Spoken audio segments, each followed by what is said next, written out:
আসসালামু আলাইকুম। সাগর agro farm and হ্যাচারিতে সবাইকে স্বাগতম। আশা করি সকলে ভালো আছেন।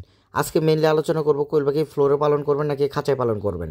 কোয়েল পাখি ফ্লোরে পালন করলে বেশি সুবিধা পাবেন নাকি খাঁচায় পালন করলে বেশি সুবিধা পাবেন, সেই বিষয় নিয়ে বিস্তারিত আলোচনা করব। দয়া করে সম্পূর্ণ ভিডিওটি দেখার চেষ্টা করবেন। কোয়েল পাখি যদি ফ্লোরে পালন করেন তাহলে প্রতি মাসে অবশ্যই আপনাকে কৃমির ডোজ করতে হবে। আর কৃমির ডোজ করার পরে 5 থেকে 7 দিন ডিমের উৎপাদন কমে যেতে পারে। আর যদি কোয়েল পাখিকে খাঁচায় পালন করেন তাহলে 2 থেকে 3 মাস পর পর কৃমির ডোজ দিলেই যথেষ্ট, কারণ খাঁচায় কোয়েল পাখি কৃমির তেমন একটা সমস্যা হয় না। যারা কোয়েল পাখি ফ্লোরে অথবা লিটার পালন করেন তাদের কোয়েল পাখির রোগটা একটু বেশি হয়। এই রোগের মধ্যে রয়েছে ঠান্ডাটা একটু বেশি পরিমাণে লাগে। এর কারণ হলো আমরা লিটার হিসেবে যেটি ব্যবহার করে থাকি ধানের চিটা বা কাঠের গুঁড়া। খামারে যখন কোয়েল পাখি উড়াউড়ি করে তখন এই কাঠের গুঁড়া বা ধানের চিটার মধ্যে থাকা পাতলা ধূলিকণা কোয়েল পাখির নাকে মুখে গিয়ে কোয়েল পাখির ডিমের উৎপাদন কমিয়ে দেয় এবং কোয়েল পাখির ঠান্ডা লেগে যায়।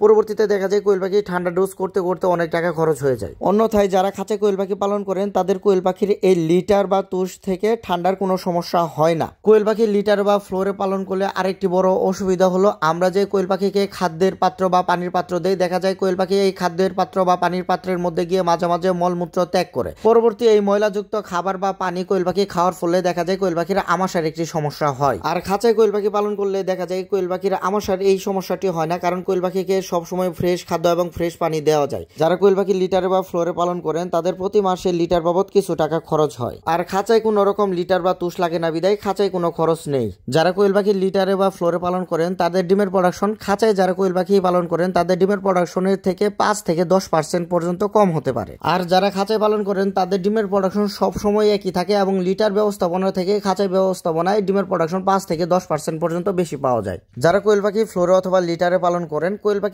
পরিমাণ বেশি হলে ডিম তোলার ক্ষেত্রে একটু সমস্যা হতে পারে এবং সময় বেশি লাগে।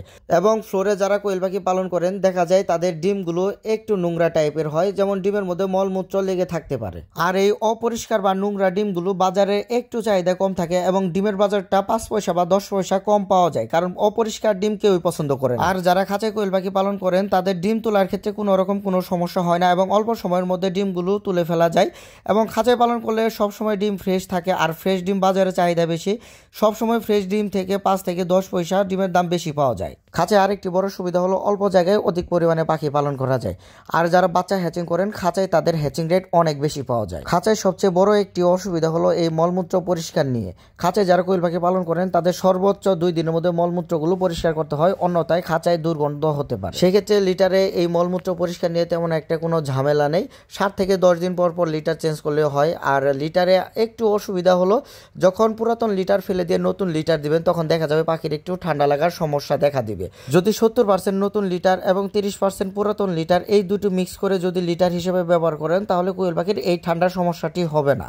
কোয়েল পাখি লিটারে পালন এবং খাঁচায় পালন নিয়ে আমি বিস্তারিত আলোচনা করে ফেলেছি। এখন আপনাদের ইচ্ছা আপনারা কোয়েল পাখি লিটারে পালন করবেন নাকি খাঁচায় পালন করবেন। আমার কাছে সবসময় খাঁচায় বেস্ট মনে হয়েছে, শুধু খাঁচায় মলমূত্র পরিষ্কার নিয়ে একটু ঝামেলা, এছাড়া খাঁচাটাই আমার কাছে পারফেক্ট। যারা কোয়েল পাখির সেক্টরে একদমই নতুন তাদের আমি পরামর্শ দিব তারা প্রথমে খাঁচা না বানিয়ে আগে লিটারে পালন করা শিখেন, তারপর লাগলে পরবর্তীতে খাঁচা বানিয়ে খাঁচায় পালন করবেন। কারণ সবসময় চেষ্টা করবেন উৎপাদন খরচ কমাতে পারলে তাহলে কোয়েল পাখিতে লাভ করতে পারবেন। শুরুতেই কখনো কোনো বিজনেসে বেশি পরিমাণে ইনভেস্ট করবেন না, আগে অল্প অল্প করে শুরু করবেন, পরবর্তীতে লাগলে বেশি পরিমাণে ইনভেস্ট করবেন। আপনাদের মূল্যবান সময় নিয়ে আমার এই ভিডিওটি দেখার জন্য আবারও আমি আপনাদের ধন্যবাদ জানাচ্ছি। কোয়েল পাখি পালন বিষয়ে যে কোনো ধরনের তথ্য ইনশাল্লাহ আমার এই চ্যানেলে পেয়ে যাবেন। আমার ভিডিওগুলো ফলো করলে অন্য কোনো খামারি বা অন্য কোনো হ্যাচারির কাছ থেকে কোনো রকম কোনো ধরনের পরামর্শ নিতে হবে না। যারা ইউটিউব থেকে আমার ভিডিওটি দেখছেন দয়া করে আমার চ্যানেলটি সাবস্ক্রাইব করবেন এবং যারা ফেসবুক পেজ থেকে আমার ভিডিওটি দেখছেন দয়া করে আমার পেজটি ফলো দিয়ে দিবেন। কোয়েল পাখি পালন বিষয়ে যে কোনো ধরনের তথ্য ইনশাল্লাহ এই চ্যানেলে পেয়ে যাবেন। আজকে এই পর্যন্ত, সকলে ভালো থাকবেন, আমার জন্য দোয়া করবেন। আসসালামু আলাইকুম।